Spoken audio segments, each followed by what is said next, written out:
Harus bisa dituntut, kan namanya penelantaran. Nggak main-main, itu ancamannya di KUH pidana bisa 3-4 tahun.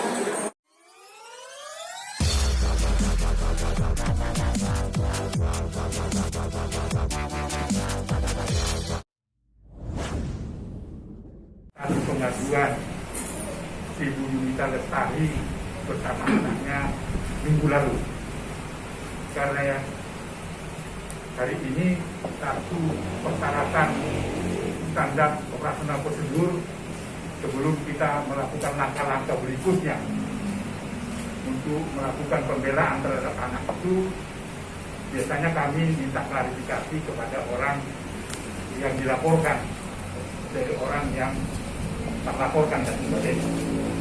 Hari ini saya sangat bangga karena dengan waktu yang singkat Pak Daus dengan beserta istrinya didampingi oleh lawyernya hadir memenuhi undangan kita untuk klarifikasi atas pengaduan mantan dari istri Pak Daus dan Lestari berkaitan dengan hak anak. Nah, dari klarifikasi itu tentunya saya tidak menceritakan secara kronologi, tetapi mensinkronkan atas laporan dari ibu kita bersama dengan anaknya. Antara lain saya menyimpulkan bahwa demi kepentingan terbaik anak, polemik ini harus dihentikan. Demi kepentingan terbaik anak, polemik ini harus dihentikan. Karena apa? Karena itu merupakan pelanggaran terhadap hak anak. Jadi kesimpulan saya nanti bisa diklarifikasi kepada lembaga.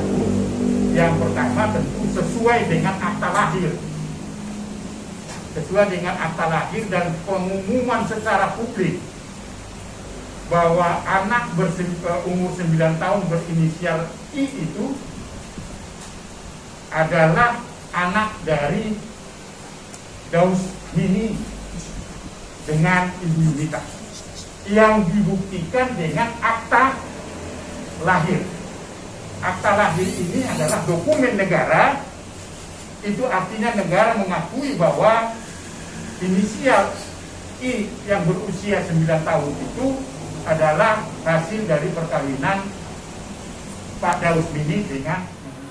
Jadi gini, menyangkut kasusnya Daus Mini terhadap istri pertamanya, kita mesti lihat dulu dalam putusan pengadilan itu apa isi dari putusannya, apalagi menyangkut anak. Di satu sisi Daus tidak mengakui itu anaknya dari hasil buah perkawinan. Jadi kan memang harus diyakinkan dulu melalui tes DNA apakah memang itu anaknya Daus Mini dari hasil perkawinan dengan istri pertamanya atau tidak. Kalau itu dari hasil perkawinan istri pertamanya, maka ada kewajiban kepada Daus untuk memberikan nafkah kepada anaknya. Nah, itu makanya putusan pengadilan agama seperti apa isi putusannya. Nah, kalau itu tidak memang di dalam petitumnya tidak dijelaskan dalam putusan, ya putusan cerai ya putus saja begitu. Tidak ada yang harus diwajibkan oleh Daus kepada istrinya atau anaknya.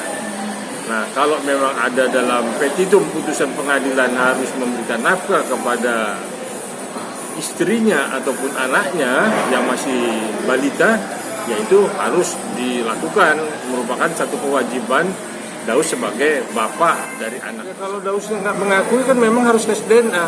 Nanti dari hasil tes DNA itulah bahwa hasilnya seperti apa. Apakah memang ini hasil dari perkawinan antara Daus dengan istri pertama atau bukan? Nah, itu ketahuan di tes DNA. Kalau ternyata itu adalah hasil buah perkawinannya, nah maka di dalam putusan pengadilan itu tempo hari apakah memang dalam gugatan cerainya itu salah satu tuntutannya itu memberi nafkah kepada anaknya setiap bulan kepada si Daus yang harus merupakan bapaknya memenuhi kewajiban daripada tuntutan itu. Nah, ini yang kita perlu lihat putusan pengadilan negeri agamanya itu apa gitu. Jadi nggak asal cerai tapi tidak ada kewajiban-kewajiban yang harus dipenuhi oleh entah itu mantan istrinya, entah itu mantan suaminya si saudara Daus. Memang ketika memang menyangkut kepentingan anak tapi si bapak atau salah satu tidak mengakuinya, misalnya ibunya atau bapaknya tidak mengakui seseorang, itu bisa dilakukan tes DNA kok, dan itu cepat. Nah, cuman yang jadi pertanyaan saya ketika putusan pengadilan agama, si istri menggugat Daus ini apakah memang ada permintaan kewajiban kepada Daus untuk menafkahi anaknya. Nah, tapi kan justru si Daus tidak mengaku bahwa itu anaknya. Nah, tinggal memang istrinya harus membuktikan bahwa itu adalah anaknya Daus hasil perkawinan dari istri pertama. Istri kedua nggak boleh ikut campur.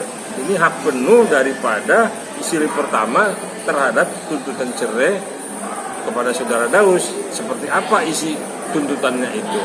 Masuk nggak poin-poin mengenai kewajiban-kewajiban Daus ketika perceraian ini dikabulkan? Lagi kepada putusan pengadilan negeri agama, apa putusannya? Nah, kalau keputusan pengadilan agama sudah menyatakan bahwa Daus harus memberi nafkah, harus. Tetapi kan ini Daus tidak mengakui bahwa itu anaknya. Ya, kita tidak bisa memaksa Daus supaya Daus memenuhi kewajibannya, kecuali istri membuktikan, baru menggugat balik lagi supaya hasil tes DNA ini, kalau ternyata Daus tidak mengakui hasil tes DNA ini menyatakan itu anaknya Daus, darah dagingnya Daus bisa dituntut. Ada unsur menelantarkan anak dan membohongi tidak mengakui anaknya. Kan ada pasal yang mengaturnya, dan itu ancaman hukumannya bisa 3-4 tahun. Kalau Daus memang ada niat jeleknya hanya menghindar dari kewajiban, ternyata itu anaknya sendiri, ya Daus bisa dituntut. Kan namanya penelantaran. Yang main-main itu ancamannya di awal pidana bisa 3-4 tahun. Saya pikir ini pelajaran lah ya kepada semua suami istri muda ya, ataupun selebriti, seperti apa ketika perkawinan itu berlangsung, lalu setelah mempunyai anak, anaknya dibikin akte kelahiran apa tidak? Ini akte kelahirannya mana? Kan begitu. Ini kan Daus tidak mengakui apakah ada akte kelahirannya. Mungkin tidak ada akte kelahirannya. Nah, ini pelajaran untuk semua yang remaja-remaja. Jangan asal nafsu kawin, tapi begitu 1 tahun 2 tahun minta cerai, sementara anak tidak dijelaskan statusnya apa dari hasil perkawinan itu. Anak benarkah dalam akte perkawinan atau anak jadi-jadian? Tapi kan itu intinya.